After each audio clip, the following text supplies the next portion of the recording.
गीत अति पावन, मधुर सरस अरु अति मन भावन।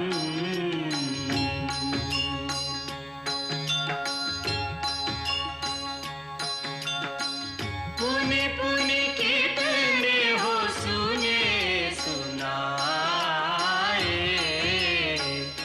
ये की प्यास बुझत न बुझाए।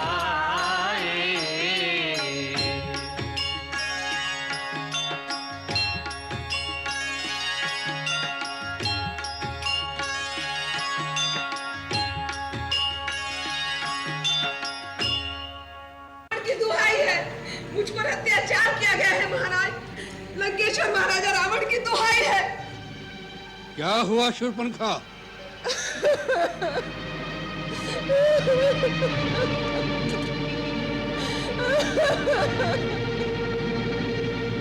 ये कैसी गति बना रखी है?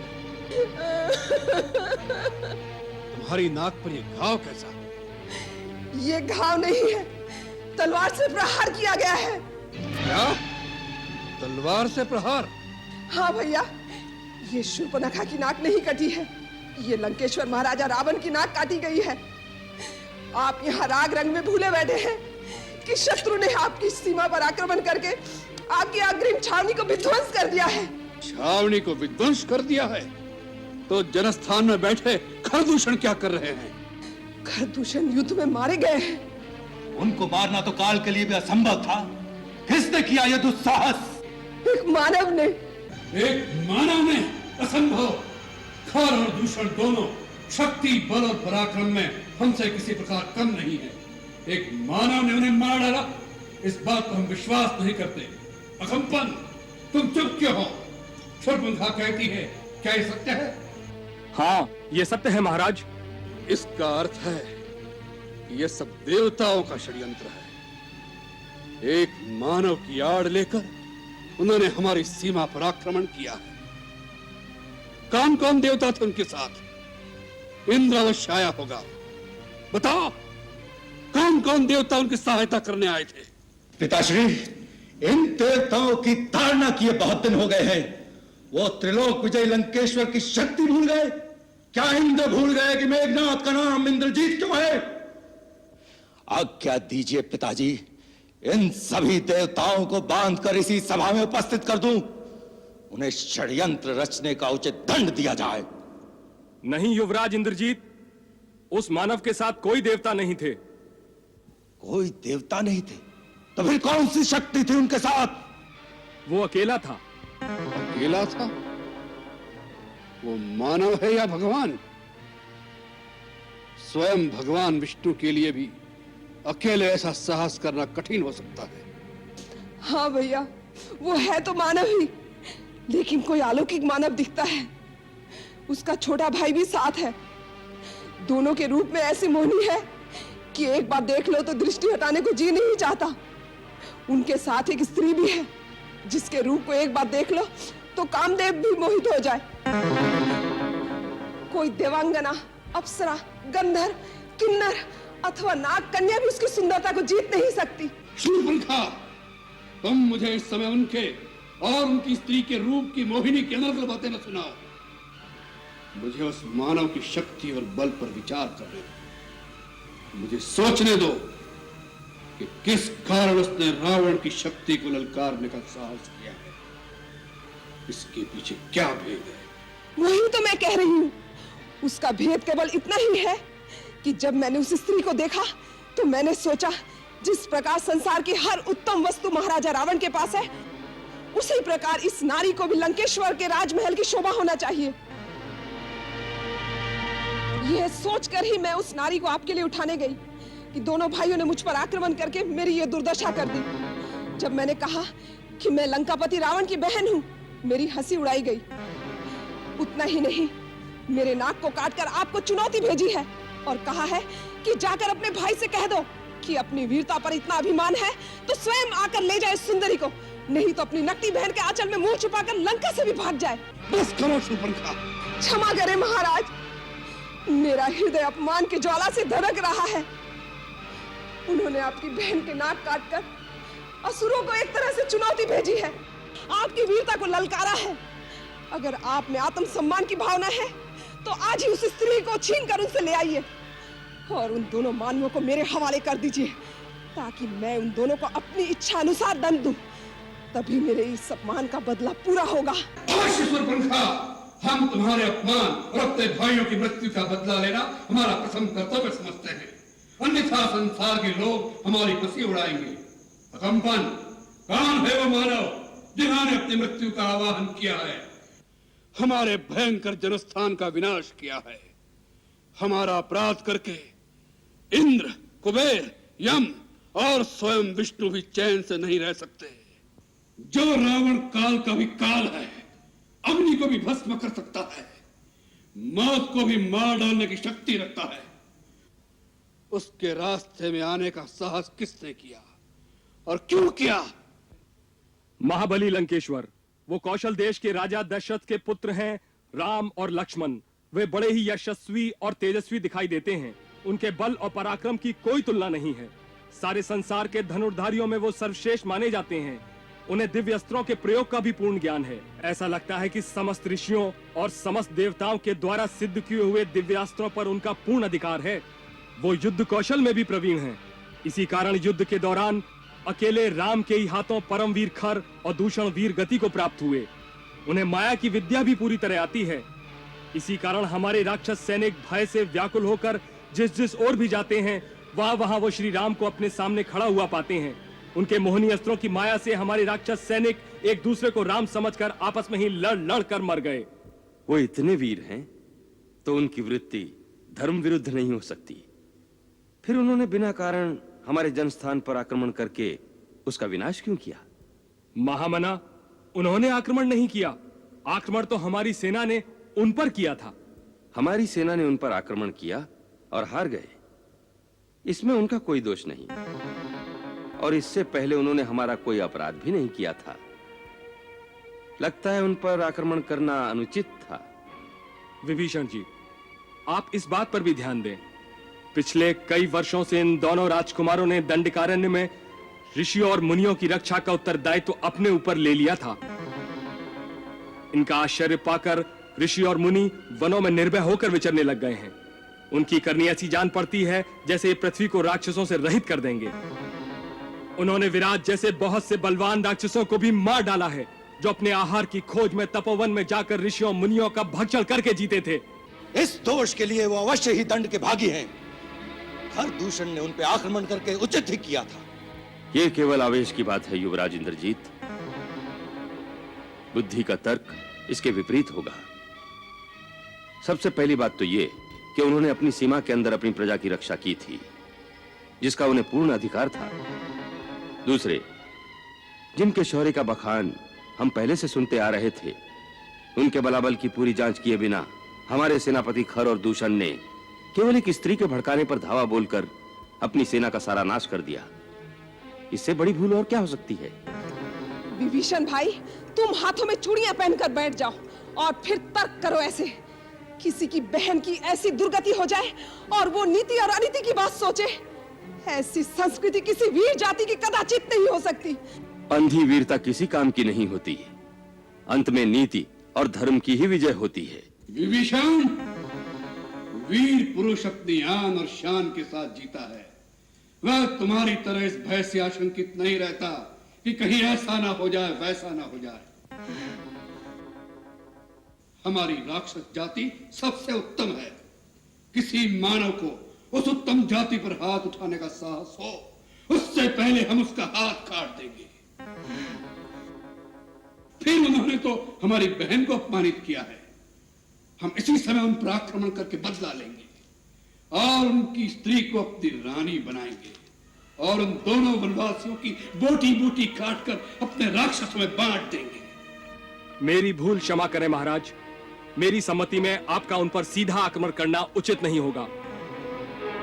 तो मानवीय राजकुमारों से स्वयं लंकापति रावण का युद्ध करना उसकी मर्यादा के अनुकूल नहीं होगा महाराज। परंतु जब वो खर और दूषण जैसे पराक्रमियों का सेना सहित संहार कर सकते हैं, तो स्वयं रावण का जाना ही उचित होगा। महाराज, यदि आपने दो मानवों को जीत भी लिया तो इसमें आपकी क्या शान होगी? और यदि उन्होंने खरदूषण की भांति आपको किसी प्रकार की क्षति पहुंचाई तो लंकेश्वर की कीर्ति को धब्बा लग जाएगा। मेरी माने तो आप छल से उसकी स्त्री को हर लें। राम अपनी स्त्री को अत्यधिक प्रेम करता है। उसके छिन जाने पर उसके शोक में वह स्वयं ही अधमरा हो जाएगा। फिर आपका कोई भी सेवक उसकी जीवन लीला को समाप्त कर सकता है। महाराज, सेनापति अकंपन की बात विचार करने योग्य है, परंतु यह नीति विरुद्ध है। कुछ नीति विरुद्ध नहीं है। लंकेश्वर, उन उद्दंड वनवासियों ने आपकी बहन पर घात किया है, एक स्त्री पर शस्त्र प्रहार किया है। आप भी प्रतिघात कीजिए, उनकी स्त्री का मान मर्दन करके अपनी बहन का बदला लीजिए भैया। हाँ महाराज, जिस प्रकार नाक से मणि छिन जाने पर नाक तड़प तड़प कर मरता है, उसी प्रकार स्त्री के अपहरण हो जाने पर वह विरह से मरेगा, लाश से मरेगा, संताप से मरेगा। निश्चय यह सम्मति हमें विचार करने योग्य लगी है। छल से, बल से, कौशल से सीता को उससे जुदा कर दो भैया। उसका गर्भ भंग होगा, तभी मेरा कलेजा ठंडा होगा। होगा, यही होगा बहन, यही होगा। यदि उनसे युद्ध करना आपकी शान के विरुद्ध है तो क्या चोरी करके आपकी शान बढ़ जाएगी महाराज? लंकेश्वर, मेरे परम आदरणीय ज्येष्ठ भ्राता, आप परम ज्ञानी वेदवेत्ता हैं, परम तेजोमय तपस्वी हैं, पांडित्य की पराकाष्ठा हैं, परम उच्च ब्राह्मण कुल में जन्म लेकर भी पराक्रमी क्षत्रियों के समान शौर्य की कीर्ति स्थापित की है। क्षणिक कुमति में अपनी उज्जवल कीर्ति को कलंकित न कीजिए महाराज। आपने जो शक्ति पाई है वो धर्म जनित तपस्या से पाई है। अधर्म के मार्ग पर चलकर उसे क्षीण मत कीजिए। धर्म और अधर्म का विचार शक्तिहीन करते हैं विभीषण। शक्तिशाली जो करते हैं वही धर्म है। परंतु बस, इस समय हम कोई तर्क सुनना नहीं चाहते। आप लोगों ने जो कहा उस पर हम विचार करके स्वयं उचित निर्णय लेंगे।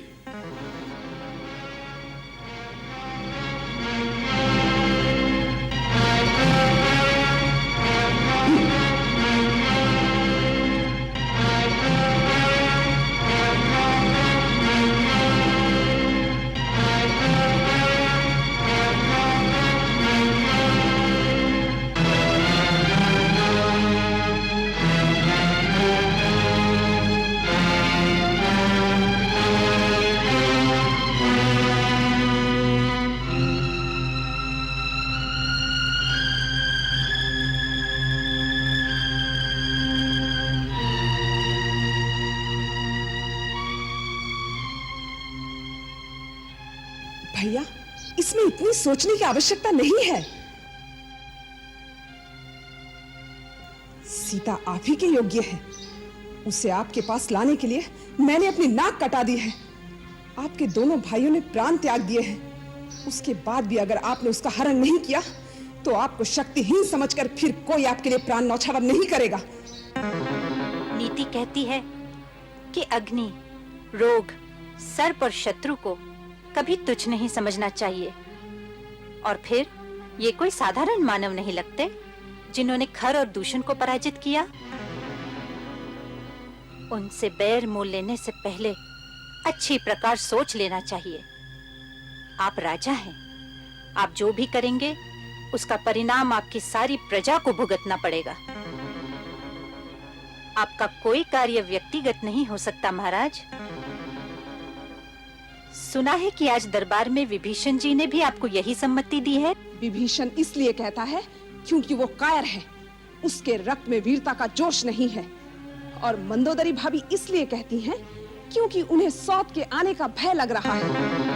भैया, सीता जैसी अनुपम सुंदरी अगर इस राजमहल में आ जाए तो इनका प्रभाव कम हो जाएगा। सीता को एक बार देखने के पश्चात आपको संसार की दूसरी नारियां तुच्छ लगने लगेंगी। उसे एक बार ले तो आओ भैया। शूर्पणखा, एक स्त्री दूसरी स्त्री के हृदय में छुपी हुई बात को पहचान सकती है। मैं देख रही हूँ कि तुम अपने निजी प्रतिशोध के लिए अपने महापराक्रमी भाई को एक चोर का काम सिखा रही हो।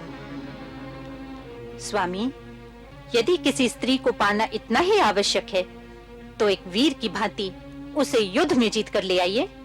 जिसे आप चोर की तरह उठा लाएंगे वो आपका क्या आदर करेगी?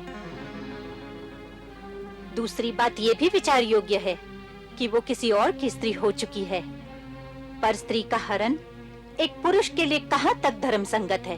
धर्म संगत? महारानी मंदावरी, एक साधारण पुरुष और राजा के धर्म में अंतर होता है। एक साधारण पुरुष किसी की संपत्ति पर हाथ डाले तो वो पाप हो सकता है, परंतु राजा सारे देश की संपत्ति का स्वामी होता है। फिर सीता की बात तो ऐसी है जैसे अंधे भिखारी की गुदड़ी में संसार का सबसे अमूल्य रत्न पड़ा हो, जहां उसका कोई उपयोग नहीं। राजा का अधिकार है कि उस रत्न को भिखारी की झोली से निकालकर अपने मुकुट में सजा ले, जिससे उस रत्न और राजा दोनों का आदर बढ़े। और हमने ऐसा ही करने का निर्णय किया है।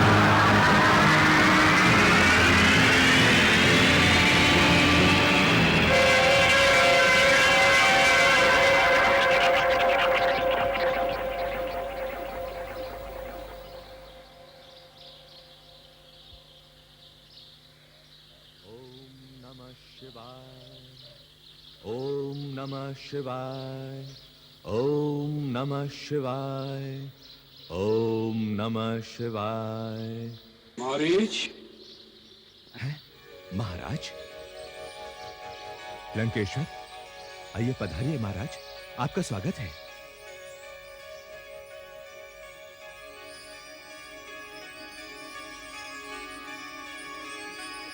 महाराज, आसन ग्रहण कीजिए।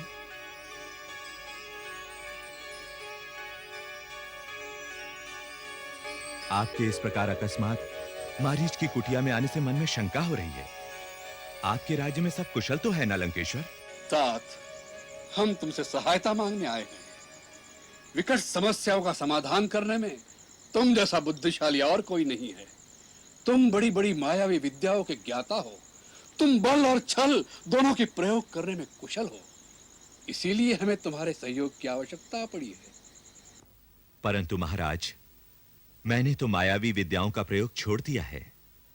छल कपट का त्याग करके मैंने संन्यास ले लिया है।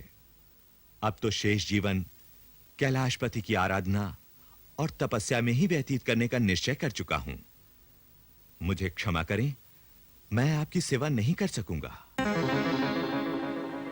मारीच, राजा जब प्रार्थना करता है उसका अर्थ है वो आज्ञा दे रहा है। उसकी प्रार्थना स्वीकार न करने का अर्थ है राजा की अवज्ञा, और रावण की अवज्ञा का परिणाम तुम जानते ही होगे। इसीलिए हम जैसा कहते हैं वैसा ही तुम्हें करना होगा। आप बहुत अशांत लग रहे हैं लंकेश। कहिए, आपकी चिंता का कारण क्या है और उसके लिए मुझे क्या करना होगा? मारीच, एक मानव ने हमारी छावनी को विध्वंस कर डाला है, खौर और दूषण को मार डाला है। एक मानव ने? कौन है वो? सुना है अयोध्या का कोई राजकुमार है, राम, जो अपने छोटे भाई लक्ष्मण और अपनी पत्नी सीता के साथ पंचवटी में रहने आया है। उसने हमारी प्यारी बहन शूर्पणखा का भी अपमान किया है। उसकी नाक काट कर उसे कुरूप बना डाला है। हमने मन में ठान लिया है, जिसने हमारी बहन का रूप बिगाड़ा है, हम उसकी रूपवती स्त्री को उससे छीन लेंगे, हमारी रानी बनाएंगे, हम सीता का अपहरण करेंगे। इसलिए हमें तुम्हारी सहायता की आवश्यकता है। मेरी सहायता? हाँ, तुम अपनी माया से एक अद्भुत स्वर्ण मृग का रूप धारण करो, जिसके सींग सोने के हों। जिसका चरम सुनहरी हो, ऐसा जैसा कभी किसी ने देखा ना हो। तुम्हें देखकर राम और लक्ष्मण भी शिकार के लिए भागेंगे। यदि वो न निकले तो सीता उन्हें अवश्य तुम्हारे शिकार के लिए भेजेगी। उस समय मैं उसे कुटिया में से उठा लाऊंगा। देखो उस सुंदरी का कैसा सौभाग्य है कि वन की कुटिया में से सीधी लंका के राजमहल में पहुंचने वाली है। उसका सौभाग्य है या नहीं, परंतु आपका दुर्भाग्य अवश्य उदय हो रहा है महाराज रावण। क्या? हाँ लंकेश, आप जिसे एक छोटे से राज्य का कोई साधारण राजकुमार समझ रहे हैं, उस राम की महिमा आप नहीं जानते। मुझे लगता है कि कोई सचमुच आपका परम शत्रु है जिसने आपको यह सलाह दी है, क्योंकि इस दुष्कर्म के बाद आप कुल समेत नष्ट हो जाएंगे। लंका की ईंट से ईंट बच जाएगी। आप मेरी मानिए तो ये सब कुछ भूलकर लंका वापस चले जाइए। आपके रंग महल में एक से एक सुंदर रानी है, उन्हीं के साथ आनंद का जीवन बिताइए। सीता रूपी ज्वाला को हाथ मत लगाइए, नहीं तो सब कुछ भस्म हो जाएगा। कायर, डरपोक, शत्रु की महिमा का बखान करके रावण को डराने की चेष्टा कर रहे हो। रावण जिसके भय से भय भी भयभीत होता है, जो काल का भी काल है। मैं आपको डराने के लिए नहीं कह रहा महाराज, मैं सत्य कह रहा हूं। मैं राम का अलौकिक प्रताप देख चुका हूं। मुझे एक बिना फर का बाण मारा था तो मैं 100 योजन दूर समुद्र के इस पार आ गिरा था। वो साधारण मानव नहीं है। इतना तो सोचिए कि जिसने ताड़का और सुबाहु का वध किया, शिव के जिस धनुष को बड़े से बड़ा महाबली नहीं हिला सका था, उस धनुष को सहज ही में तोड़ डाला। खर और दूषण जैसे योद्धाओं को उनकी विशाल सेना के साथ समाप्त कर दिया।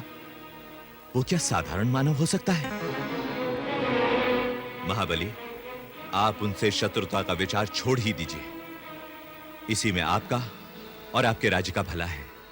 मारीच, हम तुमसे उपदेश लेने नहीं आए। जिसने तुम्हारी माता का वध किया, उसके लिए तुम प्रीति दिखा रहे हो। प्रीतिवश नहीं राजन, मैं विनाश के भय से ये सब कह रहा हूं। है? तुम किसे डराने की चेष्टा कर रहे हो? यदि राम साधारण मानव नहीं है तो क्या रावण साधारण पुरुष है? रावण जिसके डर से देवता भी कांपते हैं, जो कैलाश पर्वत को उठाने की शक्ति रखता है, स्वयं यमराज भी जिसका दास है। रावण अर्थात एको हम द्वितीयो नास्ति, न भूतो न भविष्यति। ये सब कुछ जो आप सुना रहे हैं वो सत्य है, परंतु ये मत भूलिए, ये सारी शक्तियां आपने पुण्य कर्मों से प्राप्त की हैं। और जब भी कोई अपनी शक्ति का प्रयोग पाप कर्मों में करने लगता है तो वही शक्ति उसे धोखा दे जाती है। मैं आपका मामा भी हूं, इसीलिए आपको नीति की बात समझा रहा हूं। जो नारी अपनी इच्छा से ना आए वो अग्नि की ज्वाला होती है। क्यों एक जलते हुए अंगारे को हृदय से लगाना चाहते हो? बस मारीच, उपदेश सुनने की आदत नहीं त्रिलोक विजयी रावण को। हम तीनों लोकों के राजा हैं। संसार की सभी सुंदर वस्तुओं पर हमारा अधिकार है। हमारे लिए कुछ पराया नहीं, सब कुछ हमारा है। हमें नीति मत सिखाओ। शक्तिशाली पुरुष जो करता है वही नीति कहलाती है। शक्ति का सबसे विनाशकारी रूप भी यही है जिसका आप प्रदर्शन कर रहे हैं। यही विनाश का मूल है राजन। तुम नीति की बातें करते हो और इतनी नीति भी नहीं जानते कि राजा के सामने तर्क नहीं करते। ऐसा राजा जो अपने हितैषियों की सम्मति सुनने को तैयार नहीं होता, वो स्वेच्छाचारी आतताई कहलाता है और अंततः नाश को प्राप्त होता है। क्या आपके बुद्धिमान मंत्रियों ने इस विषय में आपको कोई सम्मति नहीं दी? जिस राजा को अपने बाहुबल, अपनी शक्ति पर भरोसा नहीं होता, वही मंत्रियों की मंत्रणा के जाल में फंसा रहता है। मंत्रियों का काम है राजा की आज्ञा का पालन करना, आज्ञा देना नहीं। जो मंत्री अपना कल्याण चाहता है उसे उचित है कि राजा के पूछने पर ही अपना मत प्रकट करे, वह भी नम्रता के साथ हाथ जोड़कर। राजा के सामने केवल अनुकूल, मधुर और प्रिय बात ही कहनी चाहिए।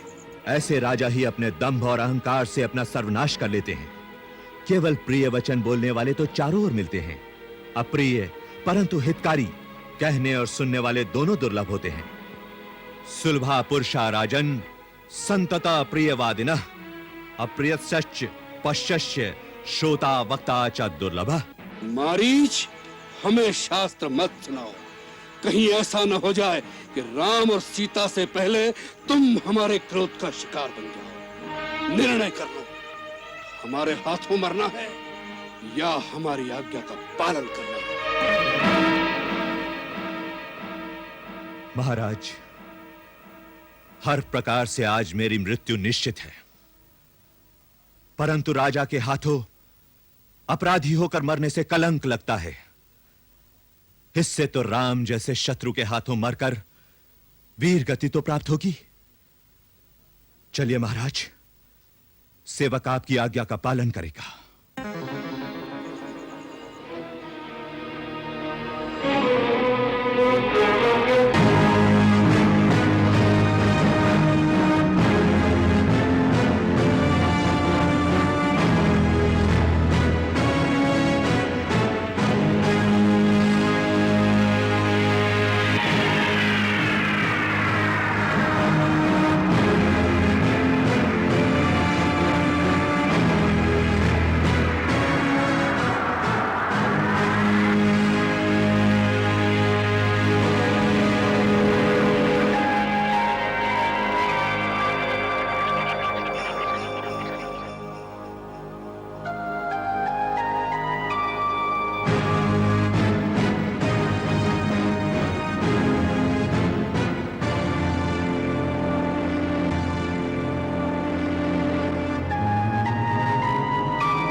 दृश्य देखा है। क्या हुआ सीते? एक अलौकिक मृग हमारे आश्रम के पास घूम रहा है। अलौकिक मृग? हाँ। कहाँ है? आइए जल्दी आइए। आइए स्वामी, आइए जल्दी आइए। देखिए, देखिए वो प्रकृति की अद्भुत कारीगरी, वो अनोखा हिरण।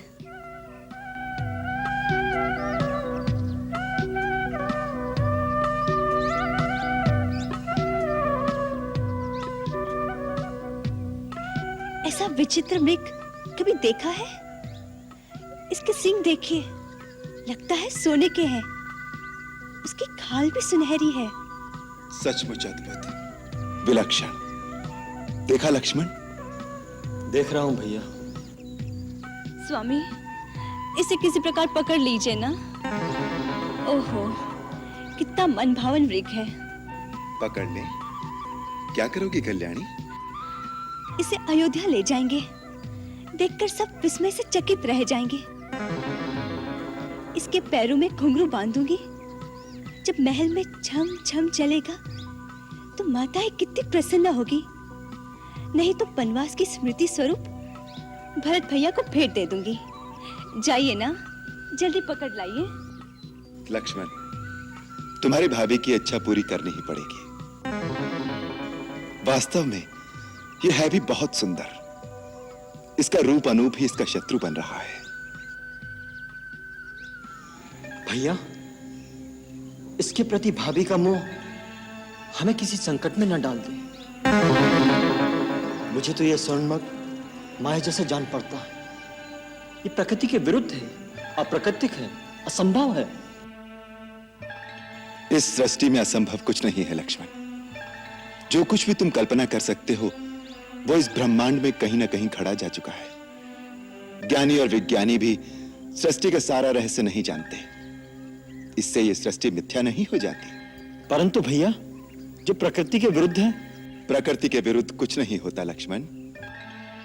भरद्वाज मुनि के घर में पुत्र रूप में स्वर्ण शरीर वाले 7 हंस पैदा नहीं हुए थे। इसी प्रकार सहस्त्र कोटि रूपों में जीव मिलते हैं लक्ष्मण। भगवान की माया के सामने ज्ञान विज्ञान का तर्क काम नहीं करता। भगवान की माया हो सकती है, परंतु ये तो मुझे कोई राक्षसी माया जान पड़ती है। याद है भैया, एक बार दंडक वन में कई राक्षस इसी तरह मृग बन के आए थे। ओहो, आप दोनों भाई इसी तरह तर्क करते रहेंगे तो इतने में हिरण भाग जाएगा। अब मेरी इतनी सी इच्छा पूरी नहीं कर सकते? लक्ष्मण, लगता है सीता मृग को पाए बिना मानेगी नहीं। मैं भी चाहता हूं।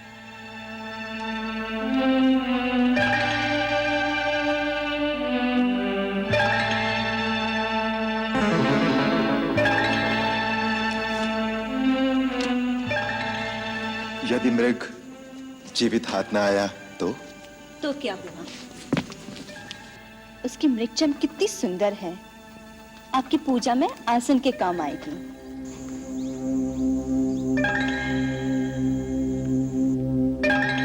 भैया, मुझे अब भी संदेह है कि कोई राक्षसी माया ना हो। यदि राक्षस ही हुआ तो उसका अंत होना भी आवश्यक है। लक्ष्मण, तुम पर्णकुटी में सीता के साथ सावधानी से इनकी रक्षा में रहना। कहीं तुम्हारा संदेह सत्य ना हो। मैं जानकी की इच्छा पूरी करने के लिए इस कांचन मृग के पीछे जाता हूं। जीवित अथवा मारकर शीघ्र लौट आऊंगा। लेकिन सावधान लक्ष्मण, वन में कई राक्षस घूमते रहते हैं, इसलिए किसी भी स्थिति में सीता को अकेली मत छोड़ना। जो आज्ञा भैया।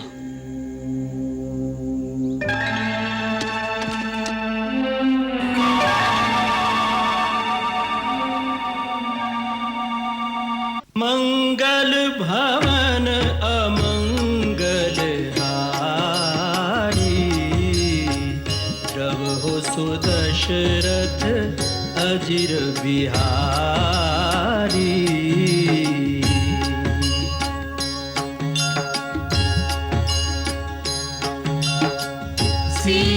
सीताराम चरित अति पावन, मधुर सरस अरु अति मन भावन।